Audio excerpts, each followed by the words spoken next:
Everyone, hope you guys are doing good.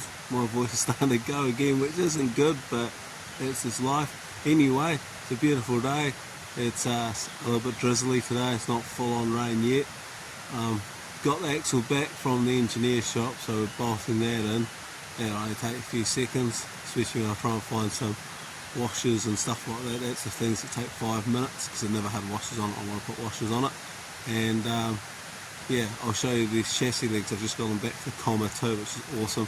So I might get that roughly on a couple of tyres, just to not level, just get it up on tyres and start mocking up the new suspension for it, and it's just quite interesting, you know, what I'm doing with it. But it's just what I've got in the yard. I want to get on the road quick as possible, so I'm just going to use what I've got basically and make it better than what it was. So I'll show you the new chassis legs that they've cut and pasted just now. So I just dumped these Austin parts here from Christchurch, but you can see they've just cut down here, which is really cool, and because it's they've done it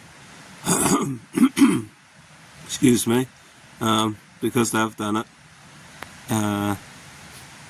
it's a certified weld sort of thing, so when I go to recomply it, the new rail's all the way back and it's straight as a die, so nice clean steel, easy for me to weld to, and I'll tidy it up. We've had a lot of rain, so it's just starting to flash rust now, but trying to deal with old chassis. Even though it was a better chassis than what was on the truck, there's a lot of issues with it that I feel that would cause fatigueness when I'm adding more power and maybe wanting to take some weight on it, but it's going to be good. They couldn't form the front part, so because it has these, it's a little bit formed on the front, so they've had to cut it there.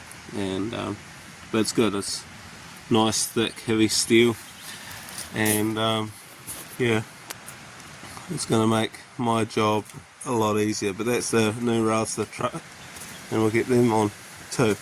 That's the trailer axle back in there now, which is really good. I just did give it a lick of paint just to tidy it up a bit. So that's the axle in, sorry, and put that wheel on, and I'm just waiting for the water to dry in the other one before I tip it upside down, and then it's full of water just for the rain that we just had. The sun's now out, which is beautiful. It's going to be a cracker day now. Get that wheel on, and then I'll carefully fold it back over by myself, and then that's the trailer done, ready for some scrap next week, which is really cool. So I'll just show you that now anyway. That's the axle there. It's all put in. New hubs. Instead of dealing with old hubs, you know what I mean? So new axle, new paint. Yeah, tyres and all that are fine. It's just a really old trailer that I'm just trying to, well, it's 1980, so you're talking about a 40-year-old trailer. This, no, you're talking about a 35, 40, 45-year-old trailer. So yeah.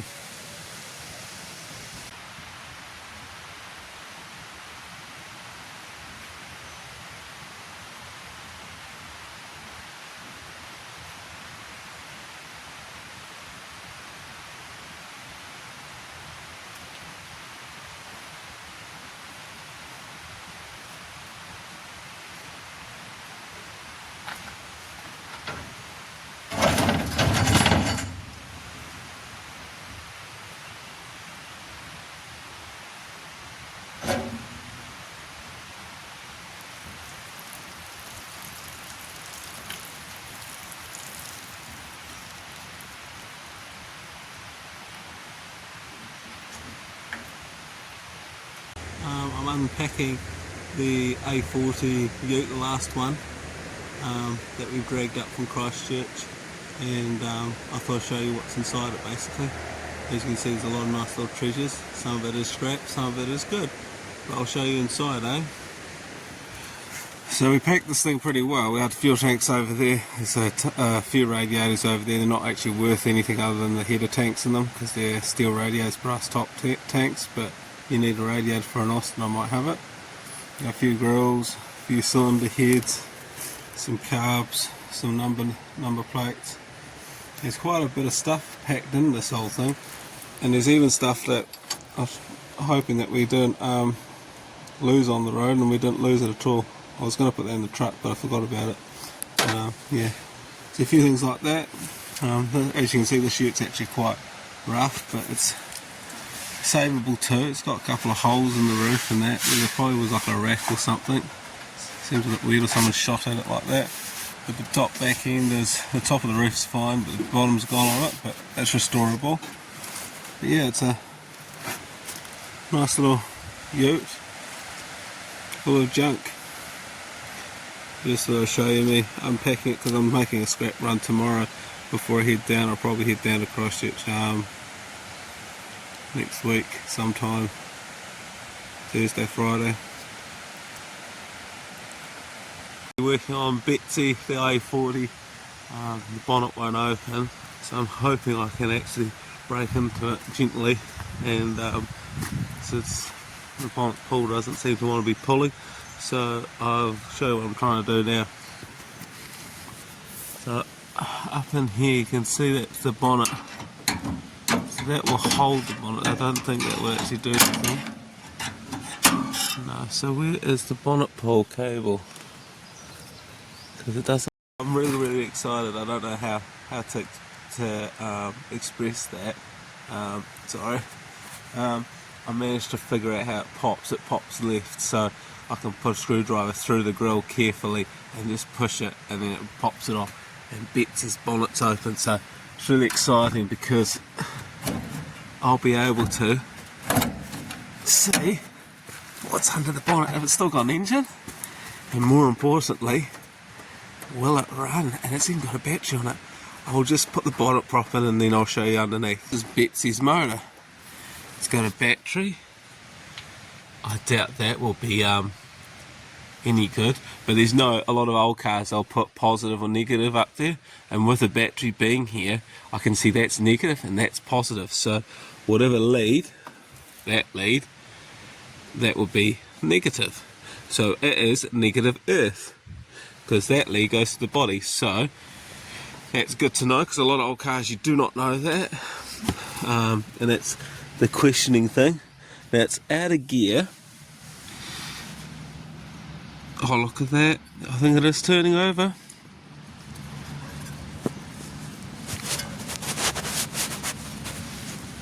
That's actually really cool. I don't see it 100%, but I'm sure it did turn over. It obviously has a VIN number there, which is cool, and it's also got a lot of stuff up there too. So it's been re-registered before, so it's been off the road and put back on the road. So that's interesting. I've got no idea when it was last on the road. They told me a few years, but I mean, no offence to old people or older people and car collectors, they sort of lose track on what they've got and how long it's taken to get to a certain spot, you know what I mean? Like 2 years ago was like 5 years ago in a lot of things, but I'm hoping this is going to be very simple and easy to get back on the road.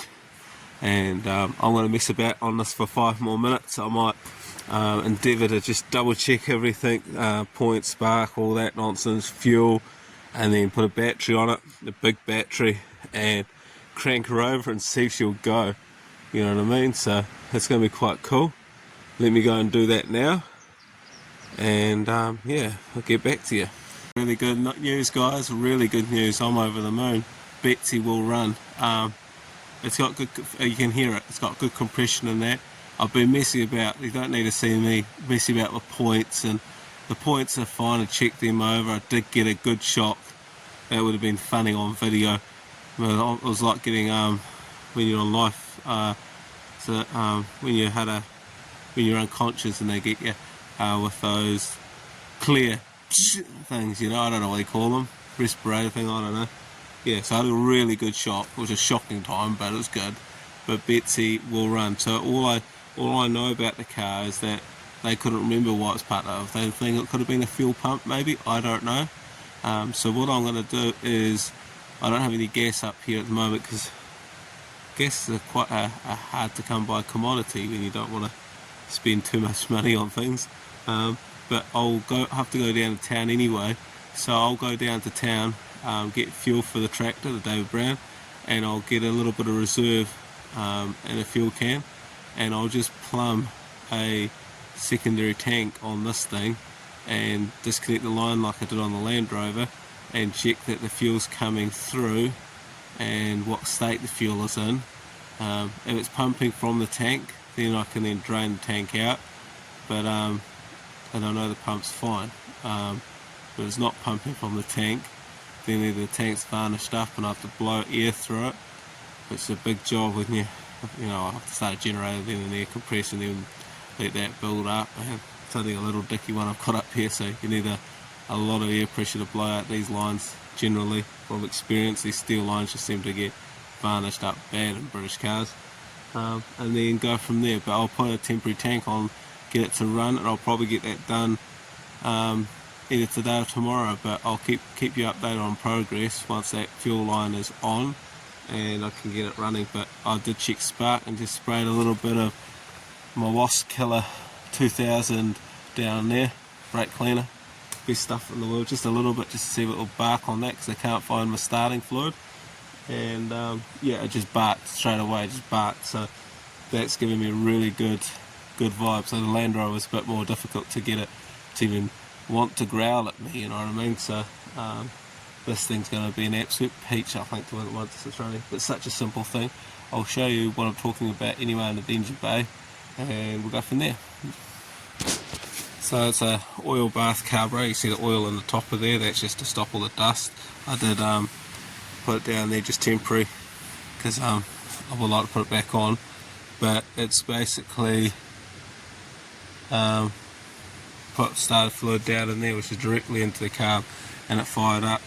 But down here is the fuel line. Sorry, I'm losing my voice again. Yeah, so this fuel line here, I just disconnect that. I can fill the fuel bowl up with fresh fuel, and it will run for maybe maybe 2 minutes at the most. I don't think it'll get 3 minutes out of it, being a 1 litre motor, and then I'll be able to watch this banjo fitting if there's fuel coming up to it. And once there's fuel coming up to it, I'll be able to assess what state the fuel is in. I can't see a fuel because the fuel pump's way down there, and someone's put a steel braided line, which is good news, on it, but I don't know the state of that pump. So the pump's buggered. We can put a little clicky clacky pump in it, or get one off the other Austins that's here, it might be alright, but then it should be tickety boo. I'm over the moon with it. While I'm wasting my time here before I go down the road, what I want to try as well, because I did say like clear coat would make this thing look really nice, but I'm tempted just to use the oil based substance that we use on the rust here just to stop them rusting anymore. And then I'm thinking about just polishing it. It needs a water blast anyway to get rid of the moss. Moss is alright, I don't mind the look of it, but it does sort of stain your car and hold moisture, which you don't really want because then it'll just rot out. It looks cool, you know, being green and that, but yeah, if you want to be green, drive a Tesla, and you know, that's the way I look at it. So we'll just try a sample on probably the driver's door, it's nice and green, and just see if that's going to come up, and then the rest of it will just get that oily varnish on it just to preserve the paint and stop it rust. Oh, it sort of just halts rust a little bit. You always have rust in these British cars anyway, but and then it might be a quick car for me to get on the road actually, provided the brakes and the clutch and all that works. Lights and stuff I think will work anyway, but I need to figure out if it is 6 volt, 12 volt. I did put 12 volt battery on it. I'm not sure that they didn't have any numbers on the battery other than 470 cranking amps, which looks like 12 volt to me. It's just an old looking battery, so I'll take it as 12 volt, but it's these British cars, unless you know what's positive earth, what's negative earth, and what's stuff like that, you know what I mean? Like if it's 6 volt or 12 volt, you know, it's, a lot of times it's just knowledge more than what's actually there, because a lot of markings or information is no longer available. So yeah, anyway, that's good news. Let me start polishing this, then go off to get fuel, and then you might see me back today or next day and when this thing's running, which is awesome. Thanks for tuning in. Hopefully you're getting excited like me. Day now, got to get fuel early this morning and try to get Betsy going, and I believe it's the carburetor maybe that's giving issue, because I fill the fuel bowl up as I described, and I've taken the whole oil bath air cleaner off, but it's still, I can get it to run by swirling the fuel down the carb, but not through the actual fuel bowl on the side of the carb. So it's probably all varnished up or blocked up, so I'm going to either have to take it all apart, clean it, or steal the carburetor, which is an SU carburetor, off the other Austin, and I can rebuild those, get it rebuilt a lot easier, should I say, than that type of carb. So possibilities. Anyway, I've got to go to look at another few cars, keep the wheels turning as they say, but while I'm going over there I'm just loading the back of the Hilux up with scrap, and take a load over, just one load a week is all I need to really do anyway, and if that job plans out, then I might take a ton of steel as well, do maybe 2 loads, but I'm just going to go over, look at these cars and pay for my time going over these sort of things, just load the car up with scrap and go from there. But this morning, because I've got 5 minutes before I go, I thought I'd take the big motor off this thing here. It's a massive 3-phase motor. It's going to be worth a bit in scrap, so I've got a few of these old saw benches I picked up from auctions, so they're quite nice. I'll take these name plates off. You know, they've got, some of them got nice name plates and they're good for wall hangers, but there's just I should really process it, strip them down and process the copper out of it, but just get rid of it. When you don't have a lot of time, you're only one-man band, it's easy just to move it on. So I'll get this off, I'll show you what's in the Hilux, and I'll go and look at these other cars and deals today. I'm still getting blocked up with a flu again, sneezing and all sorts, so who knows what that's about. Hopefully it's gone, but it just seems to keep just saying, hi, I'm here. Yeah, so hopefully everything else is all good with you guys. Everything's great with me anyway, and I'll get these things done. Thanks for watching. It's me all loaded up, ready to go and have a look at this car. I've got all the copper switch gear motors, that motor behind me, which is massive. I just about got that in there by myself. Got copper radiators under all there and all sorts of good stuff. It's not at the Hilux's limit, but it is a heavy load for it. I wouldn't want to load any more in it anyway, but just to pay for going over and having a look at this car, so that would be quite interesting. And then hopefully I do buy it. If not, it doesn't really matter, but I just get paid for running around. Otherwise you just run around looking at stuff and or wanting to buy something people don't want to sell, so you got to pay for your time somehow, and so I'll be doing that with this lot, and also it gets rid of it, all this what I class as valuable scrap out of the yard, because if anyone knows you got it, your stuff starts getting lifted, so it's nice just to get rid of it. I could process it more, but I just don't have the time. I'd rather be wasting that on Betsy and Morris trucks and Comma trucks and stuff like that. It's still worth something, so just get it gone and make a quick buck. And yeah, so that's it all loaded up.